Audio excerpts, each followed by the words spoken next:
देश में चुनाव के दिनों में एक तरफ सारी पार्टियां और उनके वादे सुर्खियों में रहते हैं, वहीं दूसरी तरफ एक और चीज है जो सुर्खियों में छाई रहती है और वो है ईवीएम।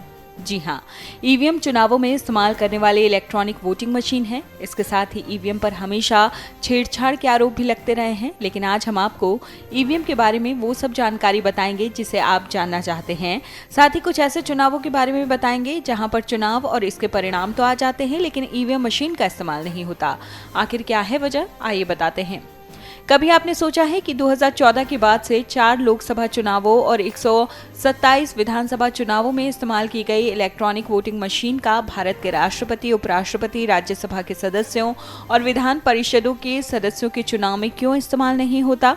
ईवीएम एक ऐसी तकनीक पर आधारित है जहां वे लोकसभा और राज्य विधानसभाओं जैसे प्रत्यक्ष चुनावों में मतों के वाहक के रूप में काम करती है।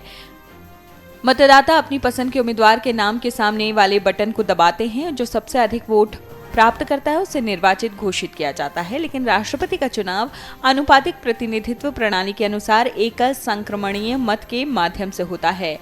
आनुपातिक प्रतिनिधित्व प्रणाली के अनुसार एकल संक्रमणीय मत के माध्यम से प्रत्येक निर्वाचक उतनी ही वरीयताएं अंकित कर सकता है जितने उम्मीदवार चुनाव लड़ रहे हैं। उम्मीदवारों के लिए ये वरीयताएं निर्वाचक द्वारा मतपत्र के कॉलम 2 में दिए गए स्थान पर उम्मीदवारों के नाम के सामने वरीयता क्रम में अंक 1, 2, 3, 4, 5 और इसी तरह रखकर चिन्हित की जाती हैं।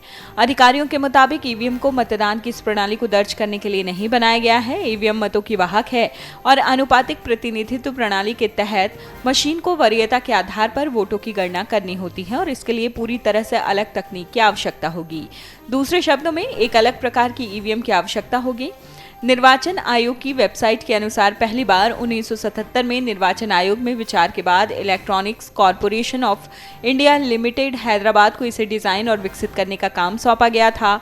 ईवीएम का प्रोटोटाइप 1979 में विकसित किया गया था, जिसे 6 अगस्त 1980 को राजनीतिक दलों के प्रतिनिधियों के समक्ष निर्वाचन आयोग द्वारा प्रदर्शित किया गया। ईवीएम पहली बार 1982 में केरल में विधानसभा चुनाव में इस्तेमाल की गई। हालांकि इसके इस्तेमाल को निर्धारित करने वाले एक विशिष्ट कानून की अनुपस्थिति की वजह से सुप्रीम कोर्ट ने उस चुनाव को ही रद्द कर दिया। इसके बाद 1989 में संसद ने चुनावों में ईवीएम के इस्तेमाल को लेकर एक प्रावधान बनाने के लिए जन प्रतिनिधित्व अधिनियम 1951 में संशोधन किया। इसकी शुरुआत पर आम सहमति 1998 में बनी और उपयोग मध्य प्रदेश, राजस्थान और दिल्ली के 25 विधानसभा क्षेत्रों में किया गया।